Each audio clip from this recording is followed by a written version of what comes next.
Amen les amis. Alors Pâques, c'était extraordinaire. Et comme l'a dit Jérémie, Pâques, c'est à la fois le moment le plus important de notre foi, un peu quelque chose de l'ordre de l'aboutissement, et en même temps, c'est la fondation de tout le reste. Et aujourd'hui, on veut reprendre notre lecture dans le livre des Éphésiens. Parce qu'il y a un sujet en lien avec Pâques dont il faut qu'on parle. C'est un sujet pas facile. Vous savez, si je devais vous poser la question, pourquoi ces derniers temps, je ne sais pas si vous avez vu ça aux infos, mais en l'espace de 5 ans, le nombre de baptêmes, que ce soit dans l'église catholique, protestante ou orthodoxe, a doublé, a explosé. Pourquoi cette génération, tout d'un coup, elle se réveille à la spiritualité? Alors que typiquement, la génération de mes parents, vous savez, les post-68ards, là, ils ont eu un peu de mal. Pourquoi il y a ce décalage? Eh bien, je crois que c'est parce que les gens ont trouvé que les églises étaient remplies d'hypocrites. Que les chrétiens, ils prêchent un truc et ils font un autre truc. Qui disent qu'ils aiment, mais qu'ils n'aiment pas vraiment. Qui sont soi-disant des modèles de vertu, mais en vrai, c'est des jugeants. Et je crois que bien que ça soit sans doute la pire des excuses pour rejeter Christ, je crois que ça doit quand même nous remettre en chrétiens. Nous, les chrétiens, devons être des exemples. On doit être, si je reprends notre image de Pâques, ces miroirs qui reflétons Christ au monde. Et pour Paul, ça c'est tellement important qu'il va faire un espèce de stop là dans la lettre aux Éphésiens. Alors je veux vous inviter à ouvrir vos Bibles dans Éphésiens 5. Et Paul, il va nous inviter à être absolument radical concernant le péché. Si Christ est mort à la croix pour pardonner le péché et nous délivrer de son influence, ce n'est pas du tout quelque chose qu'on peut laisser au hasard. Ce n'est pas du tout quelque chose qui peut être relatif. Alors on reprend. Éphésiens chapitre 5, on commence à lire au verset 3. Regardez, que l'inconduite sexuelle, l'impureté sous toutes ses formes, ou l'avidité ne soit même pas mentionnée parmi vous, comme il convient à des saints. Pas de choses choquantes, pas de propos extravagants, pas de bouffonnerie. Cela est malséant, mais plutôt de la reconnaissance. Car sachez-le bien, aucun de ceux qui se livrent à la conduite sexuelle, à l'impureté ou à l'avidité, c'est-à-dire à l'idolâtrie, n'auront d'héritage dans le royaume du Christ et de Dieu. Que personne ne vous trompe par des discours vides de sens. Car c'est pour ça que la colère de Dieu vient sur les rebelles. N'ayez donc aucune part avec eux. Je m'arrête là parce que là, je ne sais pas vous, mais on vient de se prendre une décharge là. Paul, il n'est pas content. Regardez, il y a 3 gros impératifs dans ce texte qui sont tellement forts que des choses du verset 3 ne soient même pas mentionnées. Verset 6, que personne ne vous trompe par des discours sur ces trucs-là. Et verset 7, n'ayez même aucune part avec ceux qui vivent d'une telle manière. Wow! 3 commandements qui nous amènent à être radicaux concernant le péché. Mais pas que le péché en général. Ici, c'est certains péchés en particulier. Je ne sais pas si vous avez déjà entendu cette phrase. Il n'y a pas de petits péchés. Ou tous les péchés ont la même valeur aux yeux de Dieu. Pour dire cela, on se base souvent sur un verset qu'on a vu vendredi soir qui était écrit sur un miroir, rappelez-vous, qui disait que tous ont péché et tous sont privés de la gloire de Dieu. Mais ça, ce n'est pas tout à fait juste. Bien que tous les péchés, quels qu'ils soient, ont exactement le même effet sur notre relation avec Dieu, ils la cassent. Tous les péchés n'ont absolument pas les mêmes conséquences sur nos relations les uns avec les autres. Le mensonge, comme le meurtre, nous sépare de Dieu. Mais vous serez d'accord avec moi pour dire qu'ils n'ont pas du tout le même impact sur la vie. En fait, dans la Bible, on distingue certains péchés, oui, qui sont plus graves que d'autres. Pas parce que Dieu les punit plus sévèrement, et parce qu'ils ont des conséquences sociales et personnelles plus graves que tous les autres. Dit autrement, tous les péchés sont des serpents venimeux. Mais il y en a qui mordent et il y en a qui tuent. Il y en a qui te tuent immédiatement en t'agrippant le cœur, il y en a qui te paralysent. Et il y a des péchés qui font mal. Et ici, Paul, je ne sais pas si vous avez noté, au travers de ces petites séries-là, il met en valeur 3 grands types de péchés. 3 grandes choses sur lesquelles, mes amis, si nous voulons suivre Christ, nous devons être radicaux. Alors commençons. La première chose qui est mentionnée au verset 3, c'est quoi? L'inconduite sexuelle ou l'impureté. Ok. L'écriture, elle est limpide et elle est claire comme l'eau dans les pays magnifiques qu'on voit sur les cartes postales concernant la sexualité. Nos corps ont été rachetés à un très, très grand prix à la croix. Ils sont le temple dans lequel l'Esprit de Dieu vient habiter. Et par conséquent, ce n'est pas un lieu où on peut faire n'importe quoi. La Bible, sur la sexualité, désolé si je vous choque, n'est pas tolérante. Non. Dans le modèle biblique, une sexualité épanouie et qui porte du fruit, qui cause ma bénédiction et celle de l'autre, elle doit se placer dans un cadre que Dieu a donné. Et ce cadre, c'est le mariage. La sexualité, c'est comme du feu. Si on le met dans une cheminée, c'est génial. Il fait chaud, il fait bon, on est à l'aise. Mais si on le sort de la cheminée, c'est la maison qui brûle. Ce cadre que Dieu nous a donné, c'est le mariage. L'alliance qui protège 2 êtres qui peuvent alors se donner pleinement l'un à l'autre, avec l'assurance que leur relation ne repose pas sur ce qui va se passer là, mais que cette sexualité n'est que le fruit d'un amour qui imite celui du Christ. L'immoralité sexuelle, on pourrait la définir comme ça. C'est tout acte sexuel qui n'a pas lieu d'être en dehors du cadre du mariage hétérosexuel. Je sais que dans notre société, dire ça, c'est choquant. Ok. Et on va voir pourquoi Dieu choisit ce cadre un tout petit peu plus tard dans le mariage. Mais je veux être clair sur ce que ça veut dire. Il n'y a qu'un seul cadre pour tout acte, activité que font mes yeux, mes pensées, mes mains ou mes organes reproducteurs, c'est le mariage. Il n'y en a pas d'autre. Le cadre, il est unique et les bords, ils en sont rigides. Alors ne croyez pas que la Bible soit anti-sexualité, qu'elle en a un problème. Non, Dieu nous a laissé un livre où son nom n'est même pas mentionné et on parle que de sexualité. Vous vous en rappelez, on en a parlé il n'y a pas très longtemps, le Cantique des Cantiques. Mieux que ça, la Bible condamne l'absence de sexualité dans un couple. Et le peuple de Dieu dit Amen. Dans 1 Corinthiens 7, l'apôtre Paul nous dit cela. Dieu ne nous condamne pas d'avoir des désirs. Il ne nous condamne pas d'avoir envie d'allumer le feu. Mais mettons-le dans la cheminée. Deuxième chose.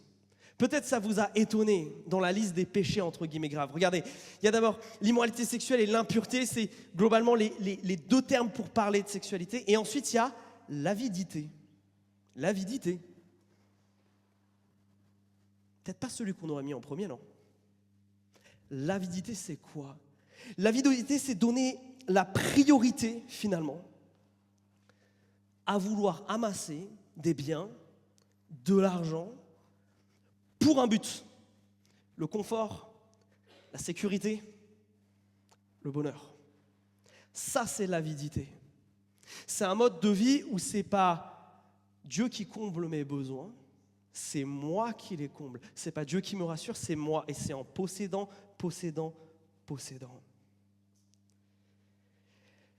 L'avidité, ça n'a rien à voir avec le fait d'être riche. J'ai vu des pauvres être bien plus avides que ceux qui ont un peu plus d'argent. Et cette avidité, elle a des impacts terribles, relationnels sur une famille. Elle a des impacts spirituels dans notre manière de redonner à Dieu ce qu'il nous a donné. Elle a des impacts sur notre temps et sur nos relations. On aura le temps de redévelopper tout ça quand on parlera du travail un peu plus tard. Mais l'Éternel nous l'a bien dit. Ne vous amassez pas des trésors sur la terre. Et Paul est radical. Ces choses-là ne doivent pas exister parmi nous. Waouh! Alors, il y a les péchés sexuels, il y a le péché lié à l'argent, et il y a une troisième grande catégorie. Et bien souvent, dans le Nouveau Testament, c'est globalement les trois catégories qu'on trouve. Regardez, là, on a une petite, pas si petite que ça, liste de choses qui touchent à notre langue, qui touchent à notre bouche. J'ai appelé ça les péchés de la langue, moi. Regardez, pas de choses choquantes, ou dans d'autres traductions, vous avez grossières, pas de propos extravagants ou stupides, pas de bouffonneries, ou peut-être d'autres, vous avez de plaisanteries équivoques, mais plutôt de la reconnaissance, ou plutôt des actions de grâce. Le but de Paul ici, c'est pas de faire la police du rire, de nous dire ce qui est marrant ou pas, ce qui est trop graveleux ou ce qui ne l'est pas, mais il nous interpelle sur l'utilisation de notre langue.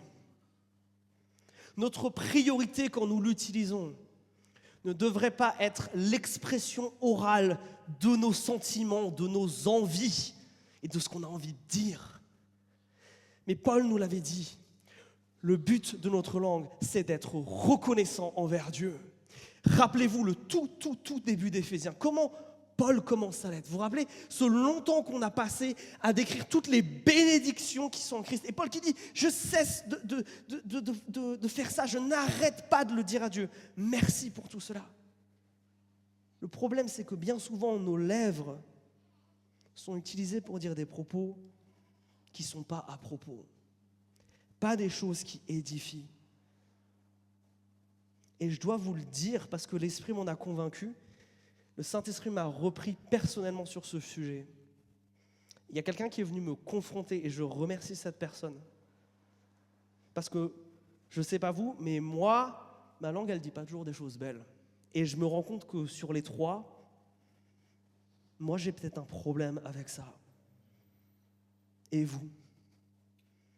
Nos bouches, elles ont été créées pour rendre grâce à Dieu, pour édifier les autres, pour les élever. Ça ne veut pas dire que dire des choses belles, pas dire que des choses gentilles. Mais est-ce que nos langues, est-ce que votre conjoint peut dire que votre langue, c'est une langue qui est reconnaissante, qui bénit? Est-ce que vous êtes connu parmi vos amis pour être comme ça? Parce que si je suis honnête, je ne suis pas radical, moi, sur ce sujet-là. Des fois, je demande pardon, oui, des fois, je me laisse emporter, mais je ne suis pas radical. Parce que je veux vous montrer maintenant ce que ça veut dire être radical par rapport à ces trois choses. Paul nous dit, attention, c'est dangereux, ce n'est pas des choses que Christ veut. Mais maintenant, regardez comment il veut qu'on soit radical. D'abord, au verset 3, il nous dit que ces choses ne soient même pas nommées parmi vous.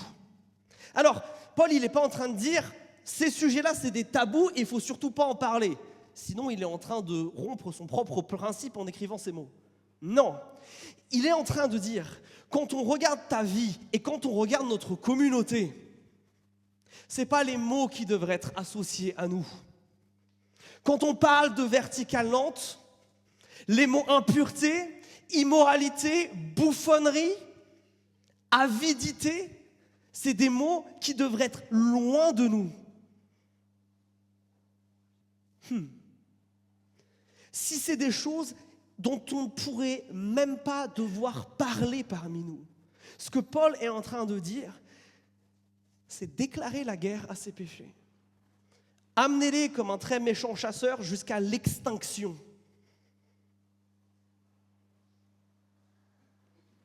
Waouh! Moi je dis sur ma langue, waouh! Quand nous voyons les gens de notre Église, nous ne voyons certes des gens qui ne sont pas parfaits, car aucun d'entre nous ne l'est. Mais est-ce que nous sommes des gens qui se satisfaisons de cela? Ou est-ce que l'immoralité sexuelle, l'avidité et les paroles, les péchés de la langue, ce sont des choses qui nous horripilent et premièrement chez nous? Mais si c'est des choses qui ne doivent même pas être nommées, vous savez ce que ça veut aussi dire? Évidemment, on va pécher. Évidemment. Mais ça veut dire que si elles ne peuvent même pas être nommées parmi nous, ça veut dire que tous les péchés, et surtout de ce genre-là, ils doivent être vraiment pardonnés s'ils sont commis. Je vous le rappelle et je ne vais cesser de le faire. Dans le christianisme, le pardon, il est tellement total qu'on n'en parle plus. Quand Dieu nous dit comment il nous pardonne, il éloigne nos fautes aussi loin que l'Occident et de l'Orient. Il les balance au fond de la mer et c'est comme ça que nous sommes censés nous pardonner les uns aux autres. Attention, nous ne serons pas parfaits, nous fauterons. Mais est-ce que nous aurons à cœur d'être radical au point de demander pardon et surtout de donner le pardon? Quand nous pardonnons, la dette, elle est remboursée, elle est payée, elle est finie et elle ne doit plus être mentionnée. Si j'ai pardonné et que je rementionne la faute de quelqu'un, je pêche. Parce que je suis en train de ramener sur le devant de la scène quelque chose pour lequel Jésus-Christ a payé de son sang. Vous savez, mon plus grand rêve pour notre Église, c'est que nous soyons associés à l'idée qu'on ait une communauté où quand on tombe, on se relève. Qu'on ait une communauté où quand on pêche, on se pardonne. Et que Vertical, ça soit connu pour être ça. Un hôpital où on est tous cassés et où l'Esprit de Dieu nous restaure et nous répare et nous amène à restaurer d'autres. On est radical avec le péché parce qu'on n'en veut plus. Et on veut du pardon. Et on veut de la réconciliation. Est-ce que par rapport à ces 3 péchés, tu peux dire, dans ma vie, je cherche à les éliminer? Pas facile. Pas facile parce que ces 3 catégories de péchés, elles touchent à l'intime en fait. Et quand Paul dit ça, vous l'avez senti, je pense comme moi, c'est presque comme si il envahissait un petit peu notre jardin privé. C'est presque un peu agressif comme manière de faire, n'est-ce pas? Mais ça, c'est parce que nos cœurs, ils cherchent tout le temps, vous savez, à trouver la limite pour voir sur ces sujets-là qu'est-ce qui est acceptable et ce qui ne l'est pas. On a peur d'être radicaux. Et c'est pour ça qu'au verset 6, Paul, le 2e commandement qu'il nous dit pour être radical, regardez, il faut que vous soyez résolus. Il ne faut absolument pas que vous vous laissiez tromper par des paroles vides sur ces sujets. Sur ces sujets, la Bible, elle est claire. Ceux qui amènent trop de nuances, évidemment, tout n'est pas 100% blanc, 100% noir, mais ceux qui amènent trop de nuances sur ces sujets, attention. Attention à cela. Ne nous laissons pas influencer par ceux qui relativisent ces 3 sujets. Ne les écoutez pas. Fermez vos oreilles et arrêtez de les suivre sur les réseaux sociaux. Le bouton désabonner existe, utilisez-le. Certains vont dire que la sexualité, par exemple, je vous donne des exemples, hors du mariage, mais finalement elle est acceptable si on se marie juste après. Oui, ou qu'il est possible de faire quelques trucs tant qu'on ne va pas jusqu'au bout.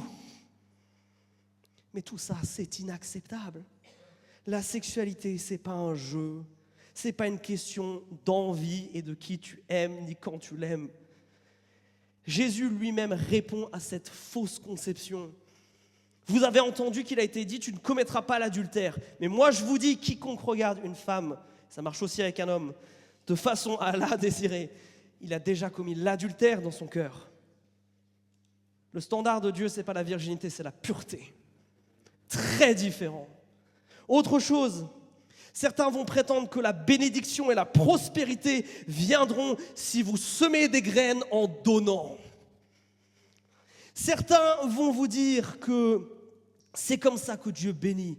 Mais sachez que tout don qui n'est pas fait avec joie, dans la liberté la plus totale et sans rien attendre en retour, n'est pas agréable aux yeux de Dieu. Ceux qui vous disent que le royaume de Dieu fera de vous des gens riches et des champions, Jésus leur répond, « Heureux êtes-vous quand vous êtes pauvres, car le royaume de Dieu est à vous. » Le malheur attend celui qui se prétend apôtre, prophète ou loin de l'Éternel et qui vous donne des soi-disant clés spirituelles pour vous amasser des biens ici-bien. Jésus lui répond, « Ne vous amassez pas des trésors sur la terre, où les vers et la rouille détruisent et où les voleurs fracturent pour voler. Amassez-vous plutôt des trésors dans le ciel, là où ni les vers ni rouille ne détruisent et où les voleurs ne fracturent ni ne volent. J'insiste sur ce sujet parce que les évangéliques, on est en train d'avoir la réputation d'être des voleurs. Parce que le péché d'avidité dans nos familles d'église au sens très large, il est partout. Si ça parle plus d'argent que de Jésus, ferme tes oreilles et éteins ton portable. Malheur à ceux qui se servent de leur liberté d'expression pour être drôles, quitte à en devenir vulgaires. Malheur à celui qui préfère son propre rire au confort de son frère, qui sous couvert de vérité n'aime pas vraiment. Parce que Paul nous le rappelle pour notre langue. Ainsi donc, encouragez-vous mutuellement et contribuez à la construction de l'autre. C'est bien, a priori, les Thessaloniciens, ils avaient compris ça, ils le faisaient. J'espère que nous aussi. Donc, pour être radical, on cherche à éteindre le péché, on cherche son extinction. On prend une position résolue, sans compromis par rapport à tout ça. Mais il y a une troisième chose qui arrive au verset 7, regardez. Qu'est-ce qu'on nous dit ? On nous parle ici de séparation. C'est fort, ça. Quand il est question de péché, des fois, ça peut mettre à mal des amitiés. Ouais, c'est vrai. Parce que les amis, c'est pas quelqu'un qui lutte avec le même péché que moi, qui va pouvoir être mon guide et mon mentor pour me débarrasser du même péché. C'est pas quelqu'un qui nage dans les mêmes sables mouvants que moi qui va pouvoir m'en sortir. Paul n'est pas en train de dire, ok, il y a quelqu'un qui pêche dans l'église, lui parlez plus, mettez-le de l'autre côté et n'ayez rien à faire avec lui. C'est pas ce qu'il est en train de dire, Paul. Il dit que ceux qui ne comprennent pas le problème avec ce mode de vie-là et qui veulent le vivre et qui n'en ont rien à faire, là il y a un problème. Parce qu'il y a une vraie question de si cette personne est à Christ ou pas. Nous ne pouvons pas aimer Christ et aimer notre péché. Ça ne va pas ensemble. Il y a une différence profonde entre quelqu'un qui lutte et qui tombe et qui n'y arrive pas toujours, mais qui se relève et se repent et veut avancer vers l'extinction de son péché, de quelqu'un qui n'en a rien à faire. Attention à qui tu laisses avoir de l'autorité sur ta vie. C'est bien pour ça que dans l'Écriture, vous le savez peut-être, on ne reconnaît pas un faux prophète, un loup dans la bergerie, au mot qu'il dit. Parce que bien souvent, c'est subtil. Mais à sa manière de vivre, à sa radicalité par rapport à ces choses-là. Mes amis, attention, ne nous mettons pas sous l'esclavage de ceux qui nous amèneraient vers le péché. Ne donnez pas de l'autorité à quelqu'un sur votre vie qui ne peut pas vous amener vers Jésus-Christ. Encore une fois, ça ne veut pas dire qu'on doit arrêter d'aimer. Ça ne veut pas dire ça. Mais il nous invite quand même à un processus de distanciation s'il y a un doute sérieux sur le fait que cette personne veut prendre en compte ou pas son péché. Je veux vous donner des exemples pour que ce soit très clair. On ne parle pas de quelqu'un qui lutte, par exemple, pour sortir de la pornographie, mais de quelqu'un qui la justifie. On ne parle pas de quelqu'un qui a un peu de mal à ouvrir sa main au SDF qui croise le matin en allant au travail, mais de quelqu'un de pingre qui ne dépense son argent que pour lui-même. On ne parle pas ici de quelqu'un qui dit la phrase de trop, mais de quelqu'un qui résolument n'a pas envie de dompter sa langue et n'a pas envie de changer. Voilà la radicalité. Alors moi, du coup, j'ai envie de me séparer de moi-même sur certains aspects. Je ne sais pas vous. Mais on ne peut pas, et j'aimerais que vous compreniez, on ne peut pas traiter ce sujet avec joie, on ne peut pas être youpi. Parce que vendredi, on a pleuré toutes les larmes de notre corps, parce que Jésus est mort pour le péché. On ne peut pas être incohérent au possible. Et c'est pour ça que Paul donne rapidement, je ne vais pas passer trop de temps dessus, mais 3 raisons pour lesquelles tout ça c'est si grave. Au verset 3, il parle du fait qu'on a été appelé à la sainteté, on a été appelé à se séparer de toutes ces choses, alors si on y revient, on n'est pas cohérent. Au verset 5, il va appeler l'avidité de l'idolâtrie. Alors celui-là, je vous le garde pour plus tard parce qu'il est intéressant. Mais toute chose qui a une place dans ma vie plus élevée que Jésus-Christ, toute chose que j'aime plus que Jésus, toute chose à laquelle je me confie et je donne la priorité dans mon temps et dans mon investissement et dans mes soucis, qui est au-dessus de Jésus-Christ, ça s'appelle une idole. Et Paul nous dit oui, votre argent peut le devenir très clairement. Et enfin, parce que c'est des choses qui attirent la colère de Dieu. Ça, c'est aussi dans le verset 5. Alors, c'est bien de savoir ce qu'on ne doit pas faire. C'est bien de savoir qu'on doit être radical.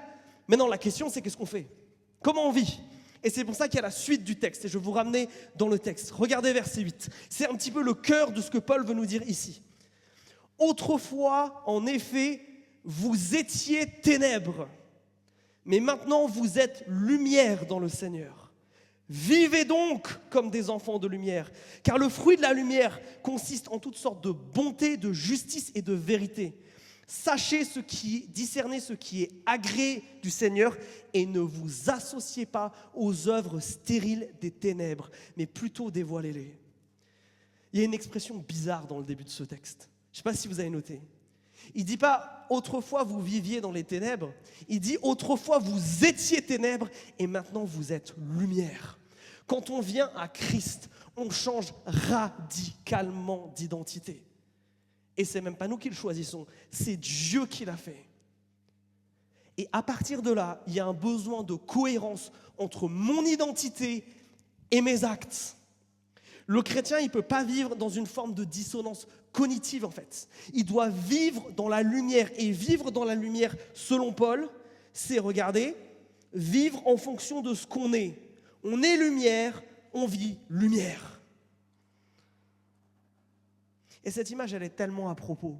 Non seulement parce que l'Écriture n'arrête pas de dire que Dieu est lumière, et je vous renvoie à notre série de Noël, on a parlé pas mal de ça, mais parce que le propre du péché, c'est toujours de se cacher. Tout ce que je n'oserais pas généralement faire en présence d'autres, il y a une bonne chance que ça soit du péché, que ça soit justement du ténèbre. Mes amis, Christ est mort pour nous arracher à la noirceur du péché. Les bras grands ouverts, il s'est placé comme un bouclier face à tous ces ténèbres, les laissant le frapper de plein fouet pour que nous puissions être dans la lumière. Est-ce que vraiment on veut retourner dans le péché?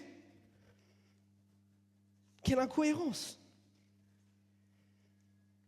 Je crois que bien souvent, quand nous sommes laxistes par rapport à notre péché, le problème n'est pas qu'on n'est pas des gens assez disciplinés, qu'on est trop fatigués ou des choses comme ça. Je crois que c'est bien souvent parce que nous ne réalisons pas ce qu'il a coûté au Fils de Dieu pour venir nous sauver. La souffrance atroce du Christ, je suis heureux qu'il l'ait fait, mais je ne sais pas vous, j'aurais aimé qu'il n'en ait pas eu besoin de le faire. En tant que chrétien, je ne peux pas aimer ce qui a causé ce qui a causé la mort de Jésus. Je ne peux pas aimer ce qui a tué Jésus. Ce n'est pas possible. Et je ne peux pas continuer à m'associer à ça. Et c'est pour ça que Paul, il est aussi fort, quoi, aussi radical. Et du coup, la manière dont ça se voit, c'est que ça manifeste des nouveaux fruits. Pas vivre comme ça, mais vivre selon la lumière, ça va produire des choses en vous. Ce n'est pas des choses que vous maîtrisez parce que c'est des choses que l'Esprit Saint fait au travers de vous. Mais quand vous choisissez de vivre selon Christ, qu'est-ce qu'il en sort? Quels sont les fruits qui sont visibles? Et c'est trop beau, de l'amour, de la justice et de la vérité. Oui. Quand je choisis de comprendre que l'immoralité sexuelle, c'est grave, alors j'arrête de voir l'autre comme un bout de viande qui satisfait mes désirs. Et je peux commencer vraiment à l'aimer.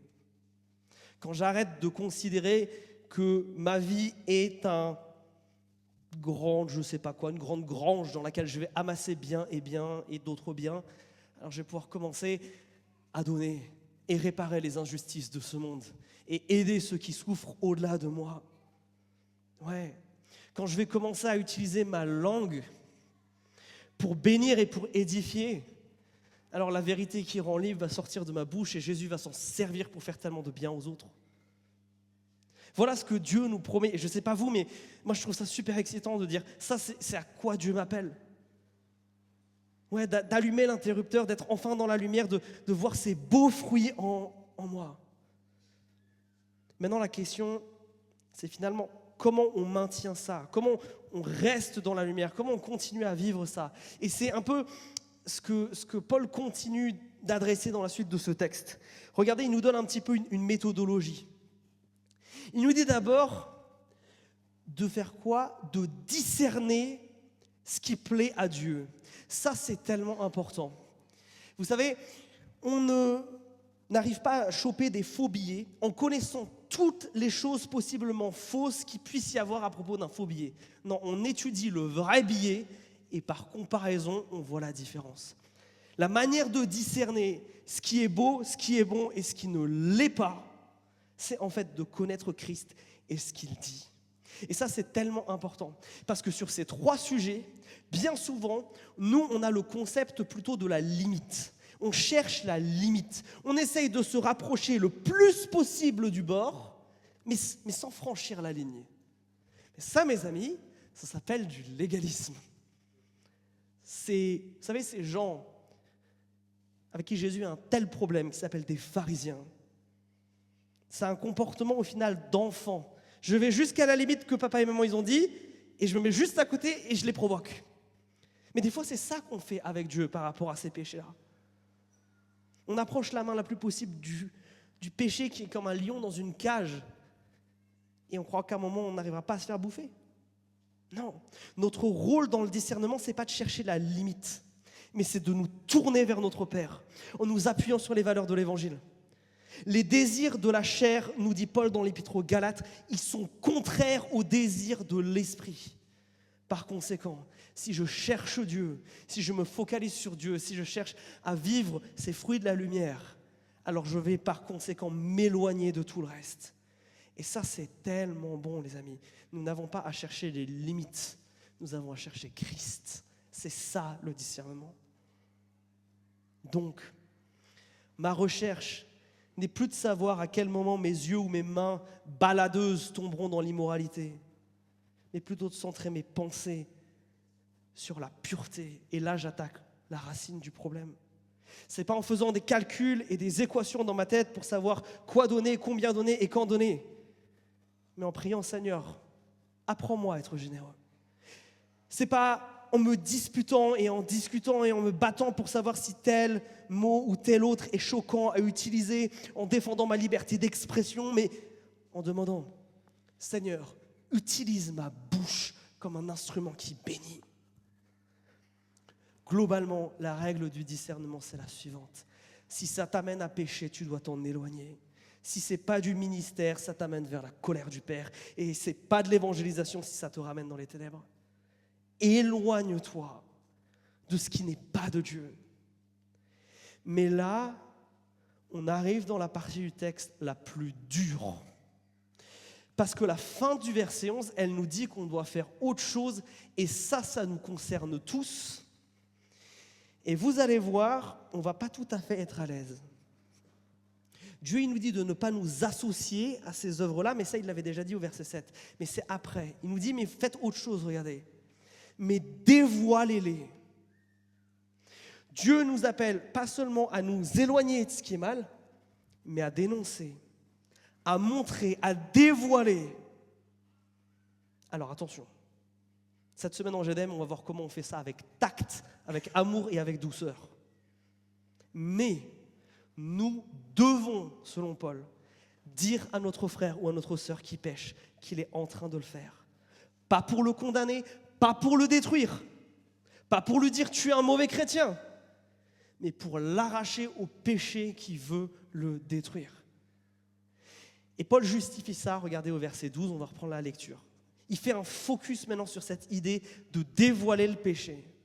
En effet, ce qu'ils font en secret, il est choquant même d'en parler, mais tout cela, une fois dévoilé, est rendu manifeste par la lumière. Car tout ce qui devient manifeste est lumière. C'est pourquoi il est dit, et là il cite un vieil hymne chrétien, « Réveille-toi, toi qui dors, relève-toi d'entre les morts, et le Christ t'illuminera. » Vous savez, mes amis, le concept du péché, c'est qu'on essaye bien souvent de le faire en secret. Si on savait tout ce que faisaient les uns et les autres, je crois qu'on serait choqués. Et pourtant, Paul nous encourage dans ce verset 12 à le dévoiler. Oui, on fait des choses en secret qui sont choquantes. Ça serait même choquant d'en parler. Ouais, eh bien, ce n'est pas une raison pour ne pas le faire. Pourquoi ? Parce qu'il n'y a que ce qui est exposé à la lumière qui peut être transformé. Le péché qui est caché, qui est tenu dans les ténèbres, eh bien, il a du pouvoir. Le péché, son pouvoir, c'est le secret. À partir du moment où nous passons par la confession, où humblement devant nos dieux et devant nos frères et sœurs, nous reconnaissons que j'ai péché, alors c'est comme si on allumait l'interrupteur. C'est comme si tout d'un coup, on laissait à Dieu l'occasion non seulement de nous pardonner, mais de nous transformer. Le problème, c'est que c'est hyper dur. On va être très honnête, dans la vie chrétienne, se confesser, c'est sans doute le truc le plus dur. C'est bien pour ça qu'il y a ça. Vous savez, le péché, des fois, il est tellement fort qu'à force de pécher, on en devient comme aveugle. On a comme un voile entre les yeux. Et bien souvent, on a besoin de ce frère ou de cette sœur qui vient et qui nous arrache ce voile-là. Moi, c'est ce que quelqu'un a fait cette semaine pour moi et je l'en remercie. C'est de venir vers son frère ou sa sœur et de lui dire « Écoute, je crois que là, dans ça, tu n'honores pas Dieu et il veut que tu changes et je suis là pour toi. » Dévoiler le péché de l'autre, c'est allumer l'interrupteur, c'est l'aider à voir qu'il vit dans les ténèbres, c'est lui permettre ensuite de pouvoir se confesser. Et vous le savez, quand nous confessons nos péchés, Dieu est fidèle et juste pour les pardonner. Quand nous confessons, ce qui se passe, c'est que Dieu prend un seau de javel céleste et le renverse sur la tâche de nos péchés qui disparaît en un instant.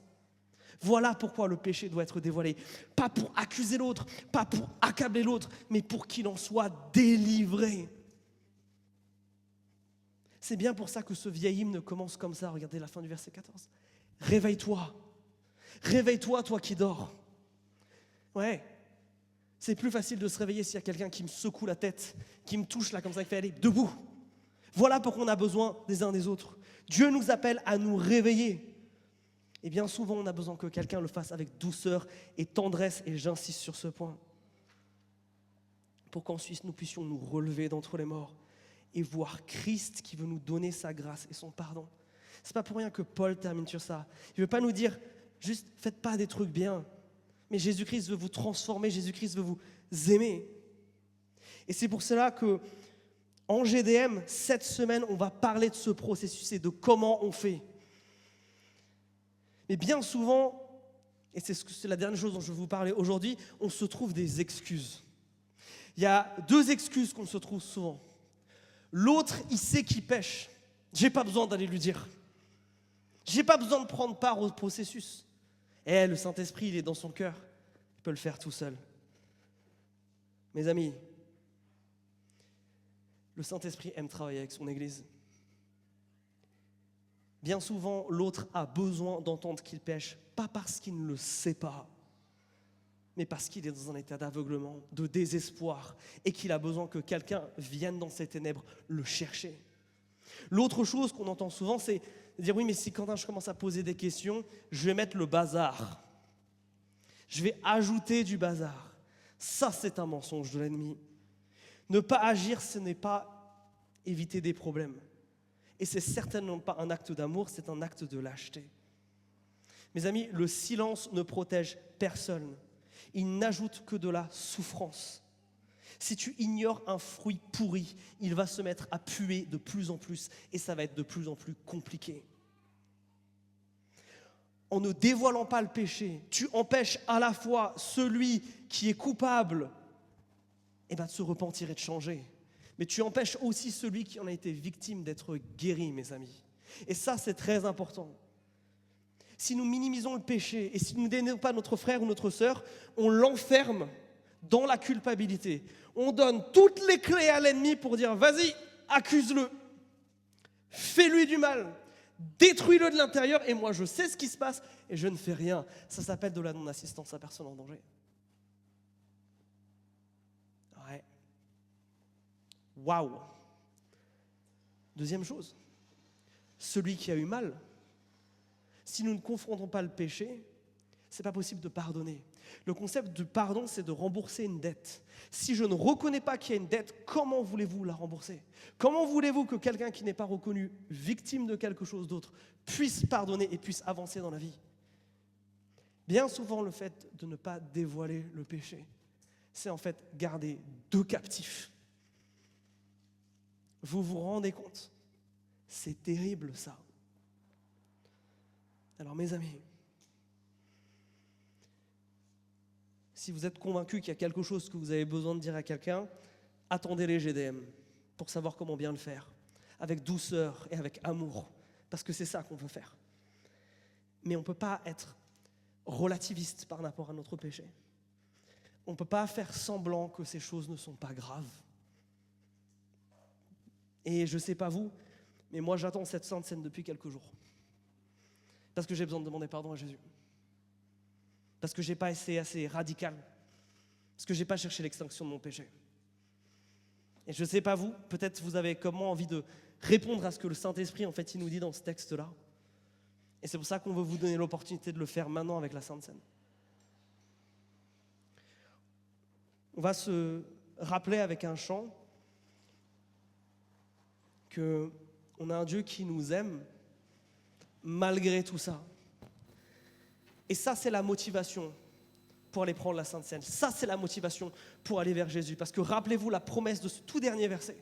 Relève-toi d'entre les morts et Christ t'illuminera. Jésus, il n'est pas là pour, vous savez, nous mettre les yeux sur notre péché et nous dire « Ha ha, t'as vu comme t'es mauvais ?» Non. C'est comme quelqu'un qui essaye de vous éviter de marcher dans de la boue. De dire « Attention, il y a quelque chose là. » C'est ça que Jésus veut faire avec nous. Et je veux vous donner cette opportunité-là de répondre à Jésus-Christ.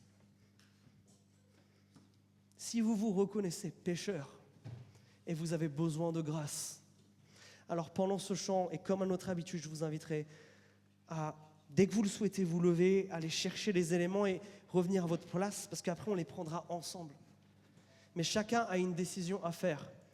Certains d'entre nous, on a besoin d'être radical par rapport à un péché. D'autres, le Saint-Esprit vous a convaincu que vous allez devoir dire des choses à certaines personnes et vous avez peur et vous avez besoin de courage. Allez prendre cette sainte scène pour dire à Jésus-Christ, je veux t'obéir. C'est dur, je ne sais pas comment je vais faire, mais j'ai besoin de ta force. Alors mes amis, présentons-nous à notre Jésus.